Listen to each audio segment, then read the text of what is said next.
Vous savez, des fois vous dites qu'est-ce qui pourrait bien mal se passer. Et ce qui peut mal se passer se passe. Laissez-moi vous parler du 16S.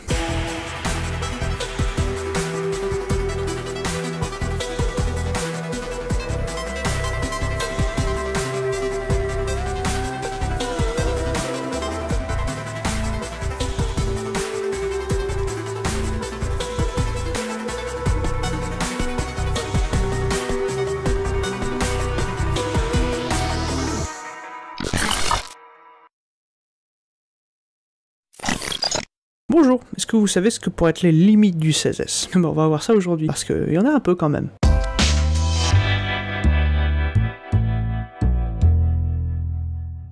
En effet, l'ARNR 16S, on est toujours parti du principe qu'il en avait un seul par cellule et qu'il était stable. Du coup, on s'en servait pour faire du dénombrement. On se disait, s'il y a 35% de 16S de cet organisme, ça veut dire qu'il y a 35% de cet organisme. Après tout, qu'est-ce qui pourrait mal se passer? Sauf qu'on s'est rapidement rendu compte que les micro-organismes, ils présentaient plusieurs copies de 16S.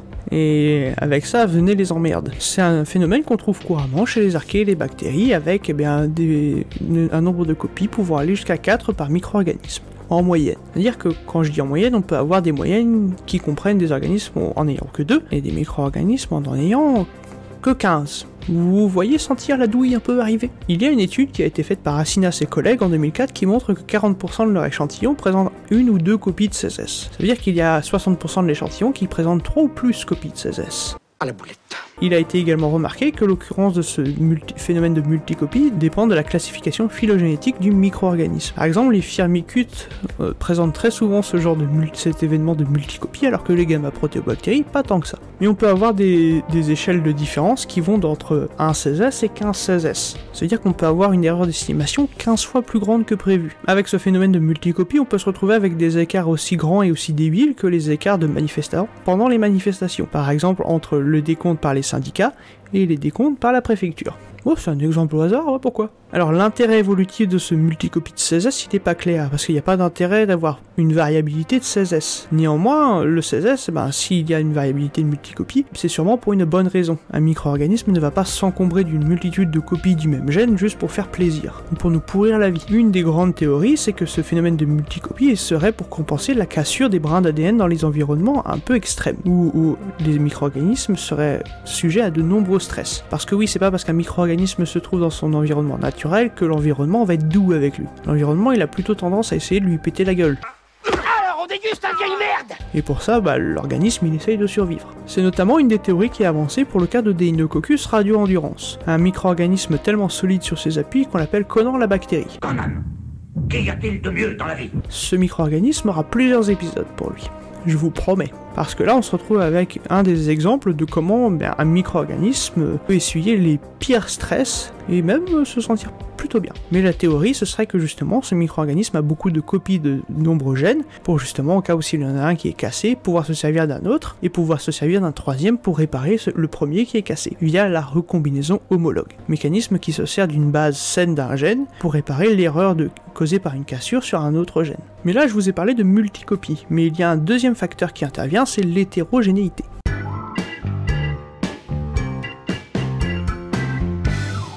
Alors l'hétérogénéité du 16S, qu'est-ce que ça peut vouloir dire? Eh bien ça veut dire qu'on va avoir des séquences qui vont être bien sûr hyper variables et stables, mais dans ces séquences variables, on va avoir des séquences qui seront encore plus variables, qui seront hétérogènes entre elles. Une hétérogénéité, c'est donc une divergence par rapport à un autre gène. Si on revient à notre organisme qui a 4 copies de 16S, on peut avoir des copies qui sont toutes différentes les unes des autres. Ce genre d'hétérogénéité peut être ponctuel, ça peut juste être un nucléotide qui a changé, dans ce cas-là les effets peuvent être variables, ou on peut avoir des choses beaucoup plus grandes comme des insertions de séquences. Les séquences nucléotidiques qui composent le 16S sont composées de 45 structures appelées des tiges boucles, et certaines de ces boucles sont qualifiées de points chauds, c'est-à-dire que ce sont des endroits beaucoup plus sensibles pour la mutation. Tu veux connaître les points chauds de ton 16S? Envoie mutation au 3630. 3630, 3630, allô Père Noël!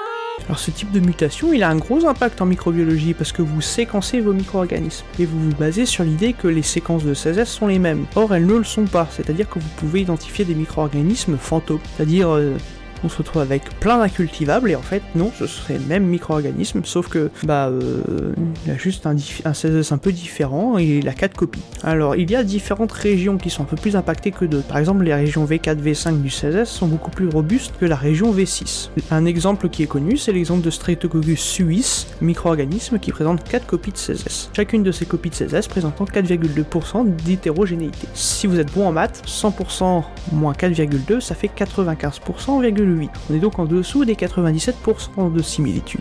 On se retrouve donc avec 4 micro-organismes différents. Et voilà, on commence à comprendre le problème. Alors quelles peuvent être les causes de ces hétérogénéités? On peut en avoir plusieurs. On peut avoir des séquences d'insertion, des palindromes qui vont se déplacer dans le génome de séquence en séquence. Oui, je sais, c'est fou, mais ça existe. Et ces séquences d'insertion, elles peuvent créer des variations entre individus. On peut avoir un individu avoir une variation en V1 et un individu avoir une variation en V6. Et ces deux micro-organismes vont se séparer, vivre leur vie, et plusieurs millions d'années plus tard, on va se retrouver avec deux micro-organismes très différents. Mais ce sont peut-être les mêmes. On peut également avoir des virus qui viennent se taper la cruche dans les gènes. N'oubliez pas l'épisode sur la transduction. Ça peut avoir comme effet de justement avoir un bout de génome de virus dans votre gène de 16S. On peut également avoir des délétions à l'intérieur de votre gène. C'est des cas qui peuvent arriver suite à des stress par radioactivité par exemple. Et enfin, dans de rares cas, on peut avoir la possibilité d'un transfert de gène horizontal. Voir les épisodes sur les transferts de gènes horizontaux. Peu d'autopromo, ça fait pas de mal.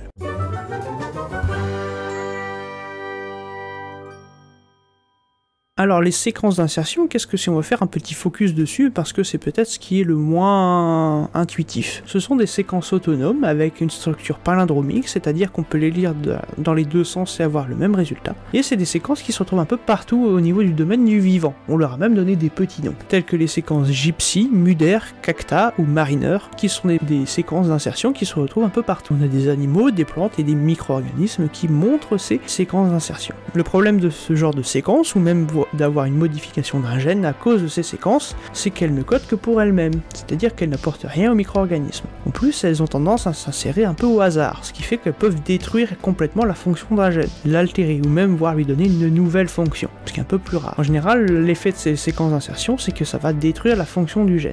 Certains postulent que ces mutations, ces hétérogénéités pourraient donner un avantage sélectif, avançant l'hypothèse de la contrainte ribosomale. Cette hypothèse stipule que, justement, plus quelque chose est contraignant, moins le micro-organisme sera compétitif et donc il sera plus à la traîne par rapport à d'autres micro-organismes et à la fin il va s'éteindre. Une autre facette de la contrainte ribosomale, c'est que l'ARNR et sa structure secondaire compenseraient les mutations et les modifications qui auraient pu être apportées par des éléments externes. Mutations, délétions...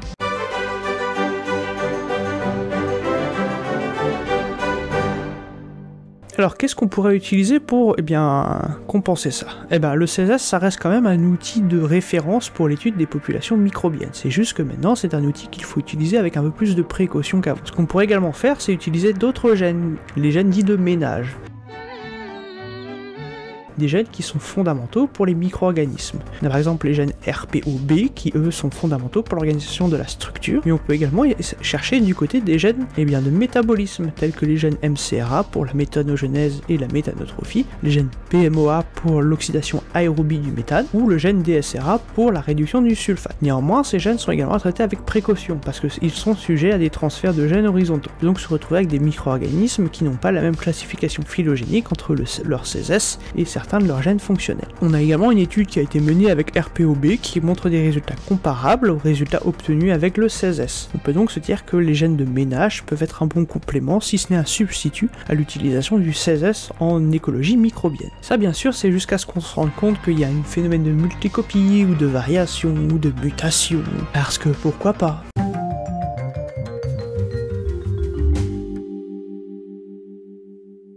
C'était le troisième épisode sur le 16S, avec un focus sur les risques à utiliser du 16S sans penser un peu au mauvais côté de cette technique. C'est quand même un gène qui est très important et dont on se sert couramment en écologie microbienne, c'est juste que comme toute technique, il a des avantages et il a des défauts. Je vous remercie de m'avoir suivi, je vous remercie d'avoir regardé cet épisode, n'hésitez pas à le commenter, le liker, le partager et à vous abonner à la chaîne, et moi je vous dis à la prochaine pour d'autres vidéos.